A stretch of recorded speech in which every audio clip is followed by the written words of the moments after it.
Sheriff, is he making another run for it? No. He ran out of asphalt in the middle of the night and asked me if he could come down here. All he's trying to do is make that there turn. No! Ah, great!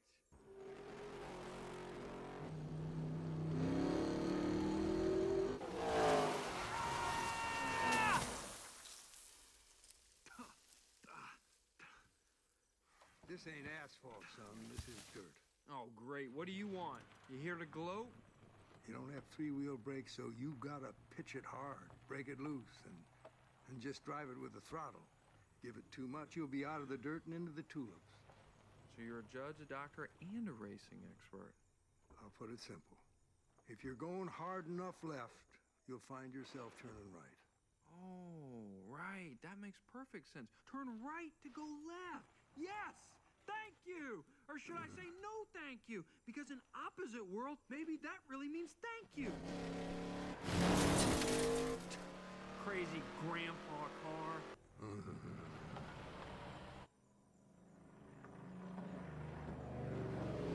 Turn right to go left. Oh.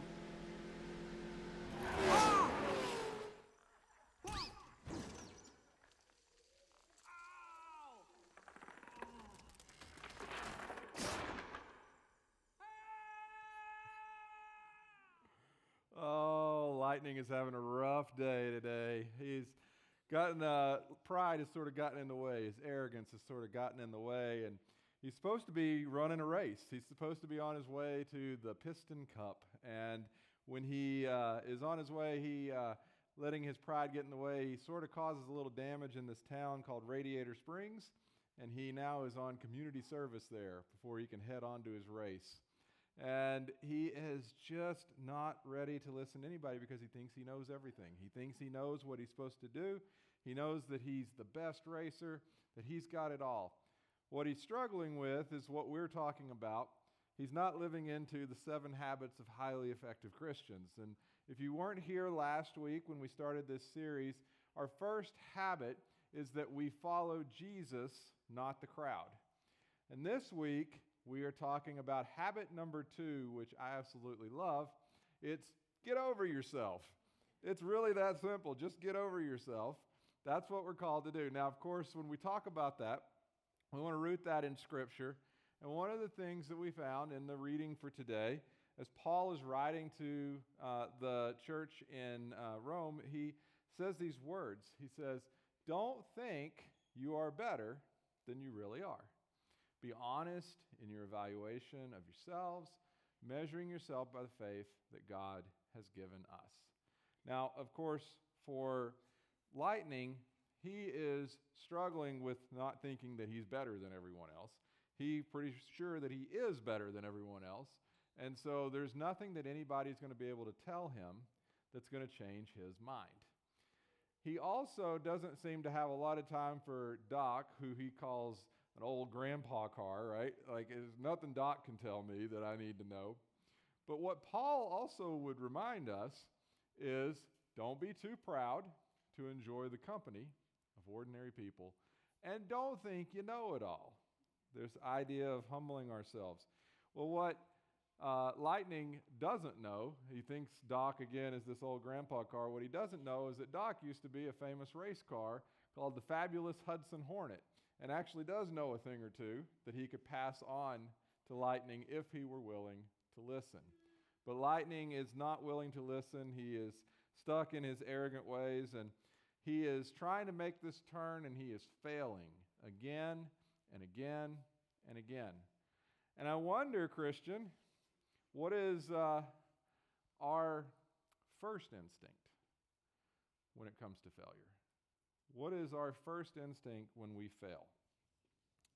Maybe it's a broad spectrum of things, but for some people, we get really angry when we fail. We get really angry. And we start lashing out at others. We start pointing a finger of blame and shame because it couldn't have been my fault that happened. I need somebody else to put that on. Somebody else had to have messed up. Or maybe we start to get a little embarrassed. And we can fall into one or two ditches. We can say that when we fail, we're going to lash out and we're going to be angry and point the blame at others. Or I just don't want to go through that embarrassment again, so I'm just going to quit. I'm just going to stop doing it. Neither of those ditches are helpful, and neither of those ditches are biblical.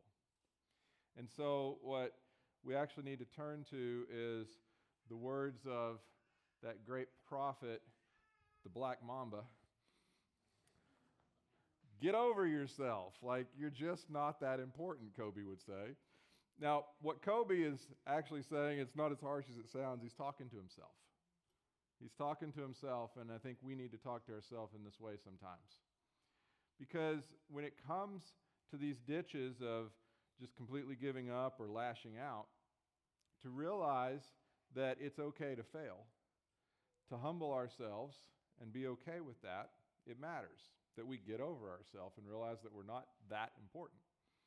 What Kobe's talking about there, he's giving an interview, and in his first year, where he's come out of high school and gone straight to the NBA, he is playing a game against the Utah Jazz, and in that game, he takes shots and he shoots 5 air balls. Now, one of the air balls was the game winner shot he was trying to take at the end. And people are laughing and making fun of him. And he's being asked about it, and he said, you know, I could sit here and get all mad about it. I can sit here and make excuses about it. But in the end, and he's talking to himself, he says, get over yourself. Like, you're not really that important. And what he means by that is once I get myself out of the way, and I can focus then on what's going on, I can start to identify the problem. So what's going on? And he says, okay, here's the deal. In high school, where I just came from, we played like 35 games tops, and there's usually a lot of time in between. And now I'm playing about every other day. My legs aren't ready for that. I need to change my strength program. And so he changes his strength program, and he did all right. You know, I think he had a pretty good career. And so something changed. He was able to identify that. So being humble enough to say, look, it's not about you. Get over yourself. You're not that important. So that you can actually take a step forward. That it's okay to fail. And we're going to fail many times, Christians. We're going to fail a lot. In fact, if we would keep this mantra in mind that failure is not a bad thing, in fact, to fail is a first attempt in learning, we would actually be able to move forward with those things. To humble ourselves and say it's okay. To not fall into the ditch of lashing out, and to not fall into the ditch of giving up. And one of the things that we sort of fail at a lot as Christians is we start picking a lot of fights. We start picking a lot of fights by judging others and thinking that we have to tell them how wrong they are and tell them what they're doing is terrible, and that we want to prop ourselves up and make ourselves look good and say that we're doing it the right way and you all are doing it wrong. And we start defending Jesus to others. We start defending him, saying, you're attacking Jesus, so I'm going to go after you. And there is an arrogance in that we need to name, as if Jesus actually needs us to defend him. As if the King of Kings and the Lord of Lords needs me to go defend him in the public sphere, on social media, or wherever, to score some sort of point. That's pretty arrogant. He doesn't need me to do that. He can handle himself pretty easily. But sometimes we can get into a situation where we put so much on ourselves, well, see, I'm doing it right, and I need others to understand that what they're doing is wrong, that we forget to humble ourselves. We also forget sometimes that we may have it better than others by stuff that was out of anyone's control, just who we were born as, where we were born. There are some of us, and we have to name this, that were born on third base and thought they hit a triple. And so we got to get over ourselves a little bit. We got to stop saying, well, because I've got it together, they should. And we start pointing that finger again.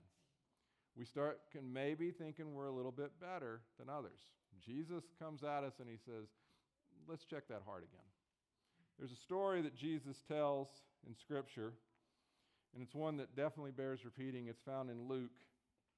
And here Jesus is telling a story about two characters. And as you listen to the characters, I want you to identify with them and see which one you identify with in this story. It says, then Jesus told this story to some who had great confidence in their own righteousness and scorned everyone else. Two men went to the temple to pray. One was a Pharisee and the other was a despised tax collector. The Pharisee stood by himself and prayed this prayer. I thank you, God, that I am not like other people, cheaters, sinners, adulterers. I'm certainly not like that tax collector. I fast twice a week, and I give you 1/10 of my income. But the tax collector stood at a distance and dared not even lift his eyes to heaven as he prayed. Instead, he beat his chest in sorrow, saying, Oh God, be merciful to me, for I am a sinner. And Jesus says, I tell you, this sinner, not the Pharisee, returned home justified before God. For those who exalt themselves will be humbled, and those who humble themselves will be exalted. As Jesus tells the story, where do you find yourself in the story? I think if we're being honest, both. There's the times where I'm like, oh yeah, God, I'm a sinner. I cry out like that. I'm a sinner. I'm a sinner, God, and I need your help. And there's other times I'm like, oh, can you believe what that person did? What do you think about that? If we're honest, we're a little of both. Jesus says those who exalt themselves will be humbled, and those who humble themselves will be exalted.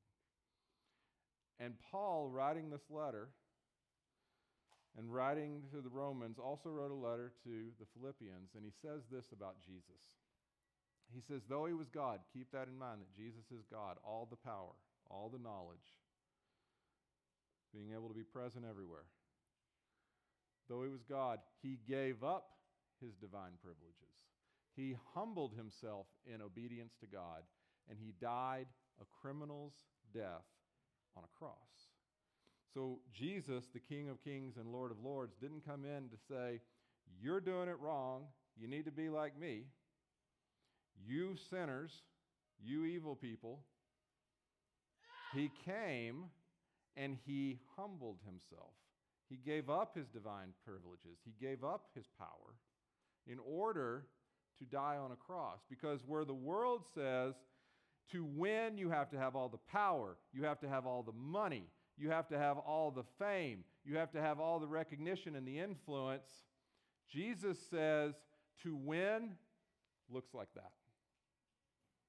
To win looks like going to the cross, laying your life down for another, serving others, loving others well. That's how you win. Not in the world's economy, but in God's economy. That's what winning looks like. And when we understand that, it changes perspective. But we have this choice, just like lightning has a choice. Do I go right? Do I go left? How am I going to turn? Choice before us is which way will we go? Will we go God's way, or will we go the world's way? Because, man, the world's way is tempting. I want to win. I want to be all the things to everybody. There's people that have kind of modeled what it's like to go God's way in different areas of life, and one of my favorites is Bobby Jones. Bobby Jones was one of the greatest golfers of all time. Bobby Jones had such a pure swing, and he would win majors and majors, and Bobby Jones finds himself in the U.S. Open, and a couple holes to go, he's leading, chance to win another major, and Bobby sets his club down to hit that shot, that pure shot he always hits. He sets it down, and he looks, and he notices the ball moves just a little bit. Now, nobody sees it but Bobby. But he calls over his playing competitor, he calls over the officials, and he says, I need to take a penalty stroke. When I addressed the ball, it moved. And even his competitor was like, are you sure it moved? Maybe just a flick of the light or something? Bobby said, no, it moved. I need to take that penalty stroke. So he took the stroke, and when he did, he ends up tying that person at the end of the match. So they go into a playoff where Bobby loses the U.S. Open. Now people start praising Bobby. What an honest man, what a man of integrity. And I love Bobby's response. He said, you might as well praise me for not robbing a bank. There was something about what was wired in him that he understood there's right, there's wrong, and I need to live in a certain way. He understood as a man of faith that this is what we do, that winning is not everything. Now, if winning is everything, I didn't see that move. I can let that go. Bobby couldn't let that go. He understood that he had to humble himself and to realize that winning is not what it's all about. I had planned on telling you that already this week, and then apparently yesterday, I saw this morning, in a golf tournament, there was another golfer yesterday who had a similar situation, was hitting out of a bunker, and as he took his club back, he could swear he saw a couple of grains of sand move. He hit a great shot, but then he called the people over and said, I touched the sand on the way back. So if you don't know in golf, when you're in the bunker, you can't touch the sand until you're actually hitting the ball. And so it's a penalty. And so he took the penalty, and people started praising him and, why did you not let it go? Because there were some people saying, are you sure? Are you sure? And he said, I would not have been able to sleep tonight if I hadn't taken that penalty.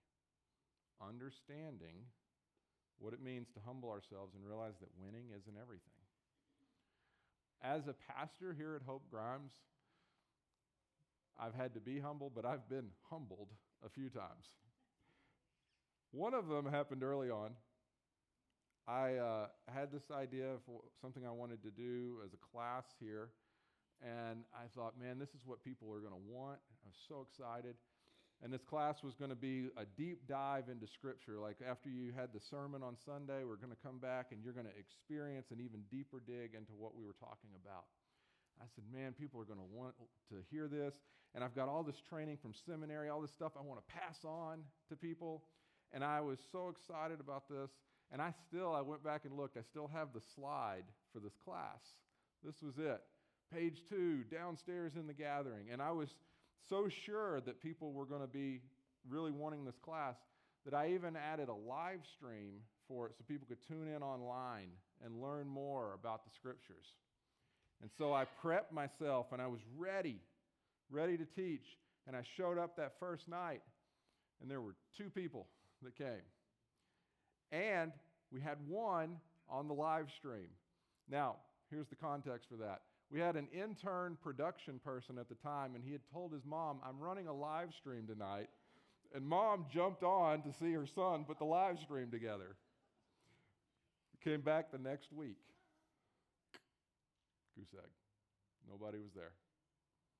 Now, how do you react when there's a failure?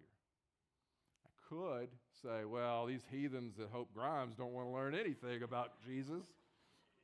But humble yourself. Maybe this wasn't the right thing. Maybe I need to go back to the drawing board. Maybe I need to figure out and listen to what people want and need and find something that meets the needs a little bit more. You have to humble yourself.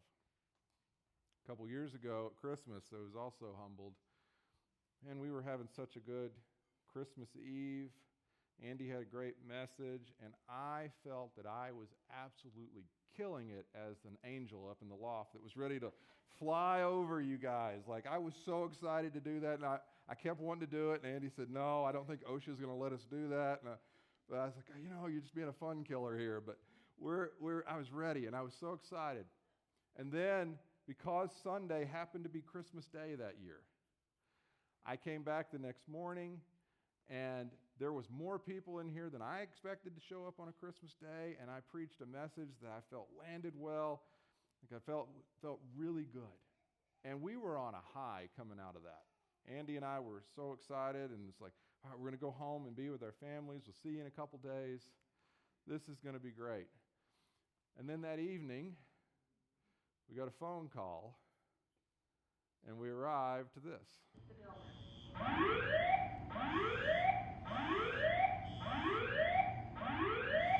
May I have your attention, please? And found that in the gathering. As the altar had caught fire, I mean, we were taking our burnt offerings placed on the altar a little too seriously that year.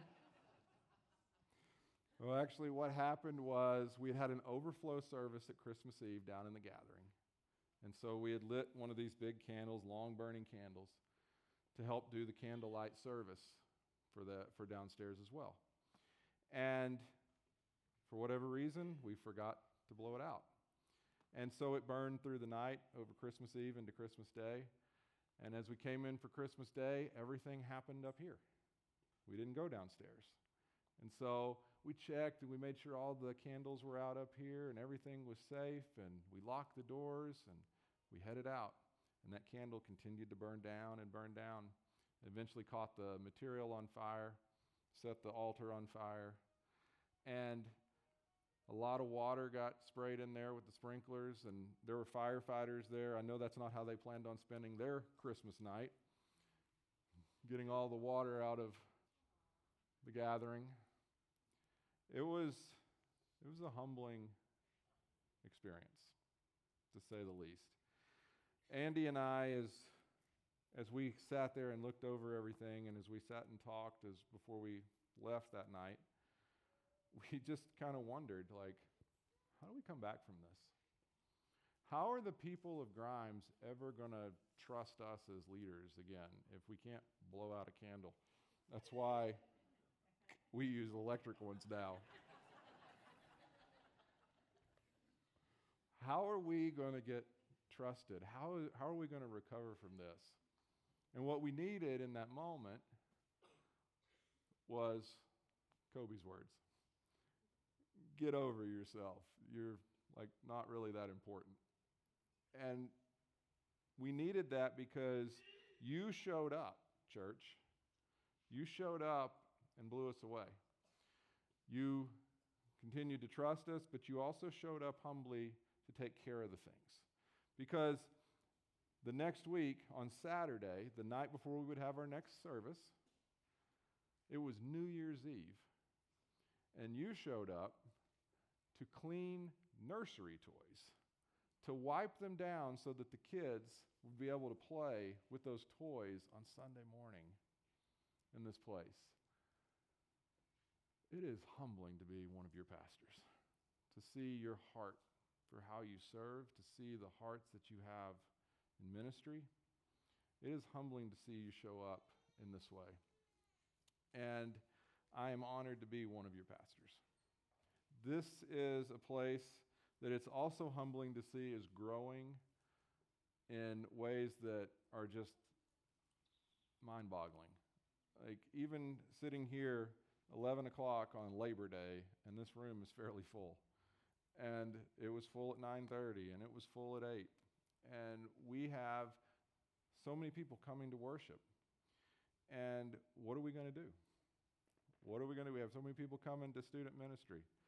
And we feel like God is telling us it's time to start expanding on this place. And you heard Pastor Andy talk about it a little bit, that we're going to have a budget meeting next week, and we're going to talk about what it would look like to add on to this building. But, I mean, I'm here, so would you like a sneak peek? I heard a yes. All right.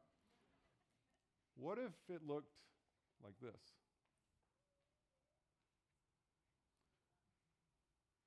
What if we more than doubled the space that we have here? Because that's what we think God is calling us to do. Because this place is growing at such a rate, we think God has big plans for Hope Grimes, and that it's time to grow with those plans. That is not the view that you're used to seeing. That would be with the actual extra piece added on. The view you're used to seeing is the high peak on the other side. This would be from the back side. This would be a new worship center located over there that would seat about 600 people with extra seats for overflow out here. And if you're wondering what this space is out here, that far end all the way down there, that's your atrium right there. So you would have lots of space to come together, to have a conversation, to socialize, to be part of community. This space in here would become a place where we could eat, where we could have overflow if need be. We think God's calling us to something really big here. And one of the things I get excited about, too, is thinking about, well, in a new worship center, that means we have to get some new equipment. We need to add on, lights and sound and all kinds of things. And so I was talking with Eric in production, and I said, I got this idea for Christmas, something that we could do, and I want to see if you could make this happen. Take a look.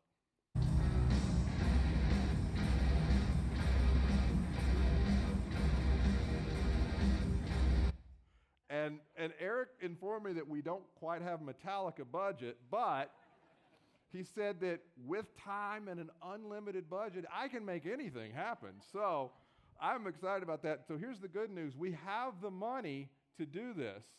Here's the bad news. It's in your pockets. So you got to pray about it. You got to decide if this is what you feel like God's calling us to. It takes humbling the heart to step into something like that. And so as we journey towards that big God-sized goal that we have, what are the ways that we can humble our hearts? What are the ways that we can make sure that we're ready? And one of the ways that I know is that we have to stay connected in worship. That really matters. And that's why we felt it was important and it was time to add another service at this campus, our Saturday evening service at 5 o'clock. And that's coming up on the 21st. That's 3 weeks from yesterday that we will be starting a Saturday evening service. And because we know that when people come together, one of the best ways to have community is to gather around the table. We're going to have dinner after that service every Saturday. And we are going to have childcare and Hope Kids, nursery. We are going to have the live preaching and the live worship in here. This is an additional service. We're adding fourth service here. And we believe that it matters because we're expanding. We have so many people coming here. We need more space. Plus, with all the sports and things that are going on, we need an opportunity for people that sometimes can't be here on a Sunday. We feel like we need to make space for people to show up and worship. And so those are one of the ways that we can connect and get our hearts ready. But I'm also really excited about the Sunday night discipleship offerings that we're going to have, where if you haven't taken Alpha is this great course where it doesn't matter if you've been a Christian a long time or you're just getting started or just kind of exploring it, you can get your questions answered. You can ask those big questions like, what's the meaning of life? What is it all about? And doing so is a safe environment. It's a place where you can get those questions answered. And there's always a meal. And that means if there's a meal and there's childcare, that all the other classes we're offering at the same time can enjoy the meal and can enjoy the childcare. So if Alpha is something you've already taken, maybe it's your marriage that you want to work on. And we have the marriage course. And the marriage course is a fantastic course that helps you to dig into the things that can make a marriage stronger. And I can tell you that proactive work on a marriage is much better than reactive work. Working on it even when things aren't going poorly. But even if things are going a little poorly, then working on your marriage matters. So maybe that's you. I want you to know that's an option that's available for you. Maybe you're wanting to humble your heart by really digging more into prayer. Maybe you feel like your prayer life's got a little stagnant and you want to lift that up. We're going to be offering the prayer course. And this is going to be an 8-week course that delves into the Lord's Prayer, the prayer that Jesus taught us to pray, and to really understand what it's about. This is going to be a great thing if you really want to dig more into prayer. Or maybe you're saying, I really love the vision of what's happening, but I think the thing that's holding me back is, in all honesty, my finances. Like, I just don't know how I make things work right now, how I get from week to week. We have Financial Peace University that we're going to be offering on Sunday nights as well. This has helped millions of people get out of debt.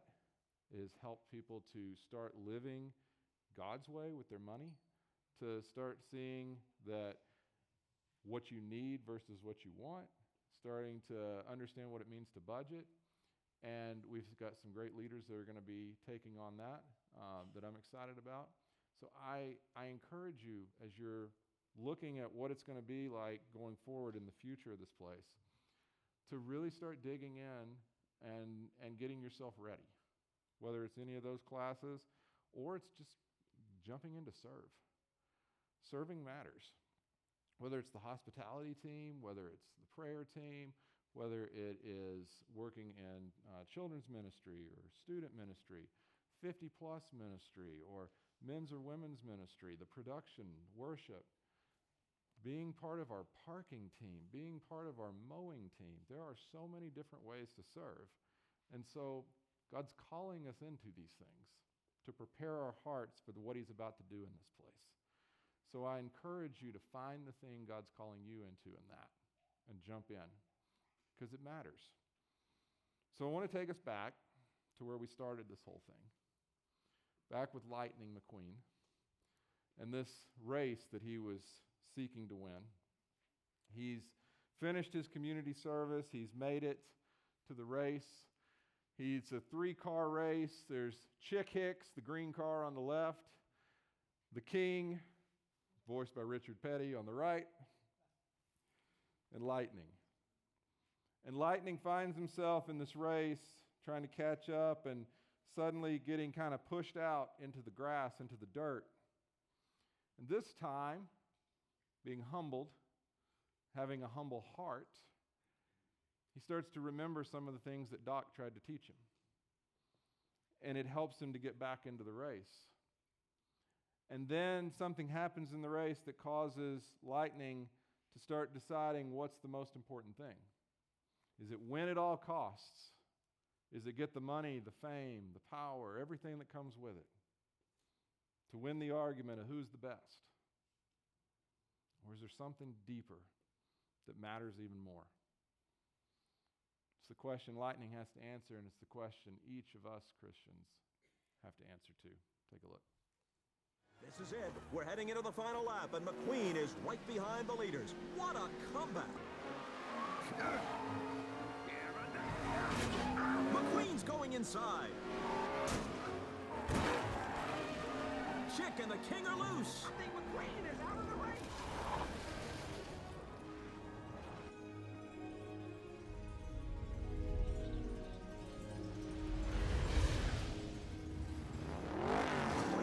He's back on the track. McQueen is going to win the Piston Cup.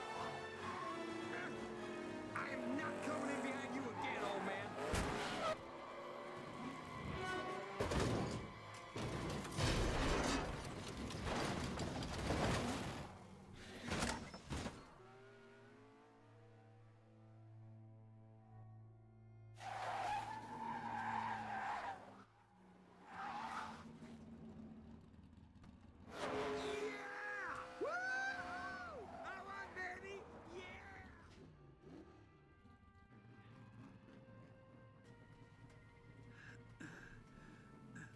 What are you doing, kid? I think the King should finish his last race. You just gave up the Piston Cup. You know that? This grumpy old race car I know once told me something. It's just an empty cup. Darryl, is pushing on the last lap legal? Hey, man, he's not really pushing him. He's just giving him a little bump grab. Hey, what? What's going on?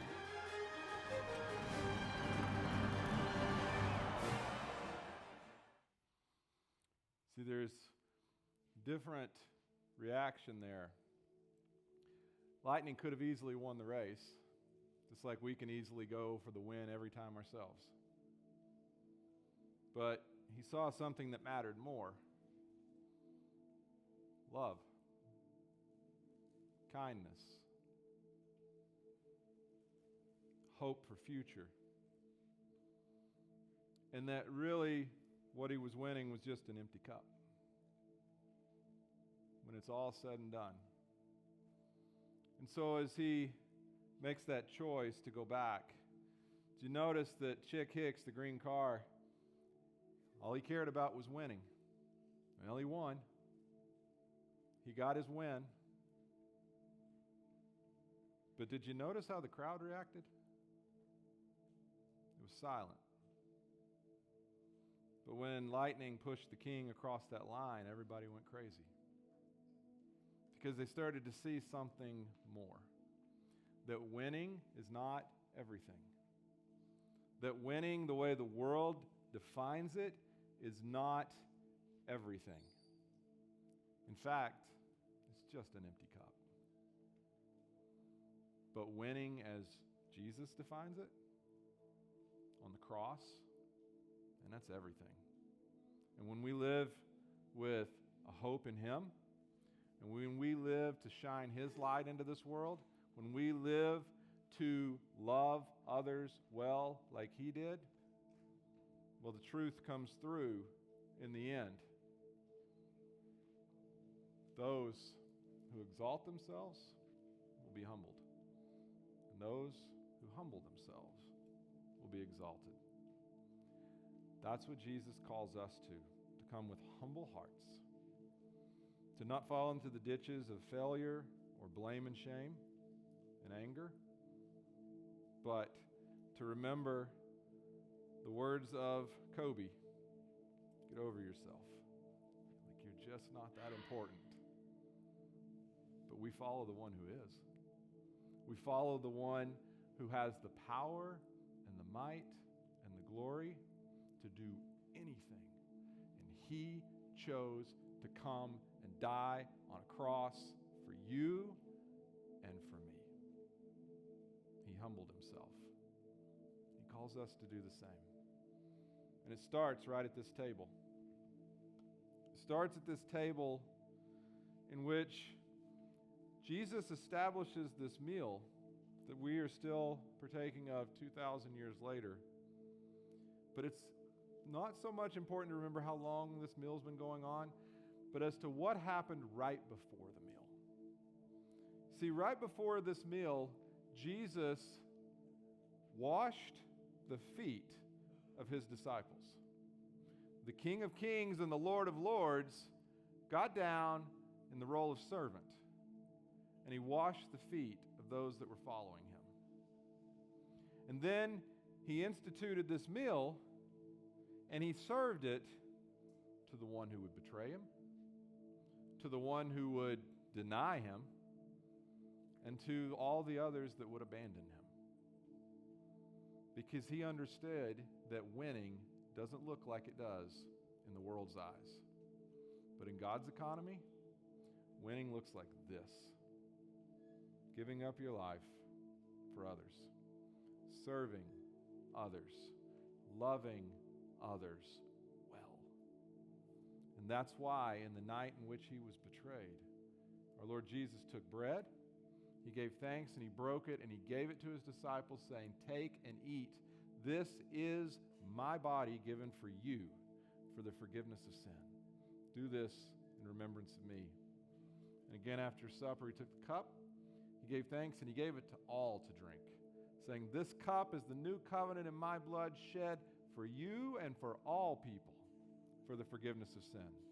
Do this for the remembrance of me." Now, let us go to the Lord in prayer, saying the prayer that Jesus taught us to pray. Our Father, who art in heaven, hallowed be Thy name. Thy kingdom come, Thy will be done, on earth as it is in heaven. Give us this day our daily bread, and forgive us our trespasses, as we forgive those who trespass against us. And lead us not into temptation, but deliver us from evil. For Thine is the kingdom, and the power, and the glory, forever and ever. Amen. I want to invite our communion servers forward to their stations. And as you are directed forward here shortly, I want to remind you that all you need to do is hold out your hands to receive the wafer, and then you may reach in and grab a little cup with either the dark red colored wine or the light colored grape juice, whichever you need. Also, if you need an allergy-free station, all of our stations are equipped with gluten-free options. Just let the servers know that, and they will be glad to assist you with those specially prepared elements. The ushers will direct you forward to your station. All is ready. The table is set. Let's come and eat.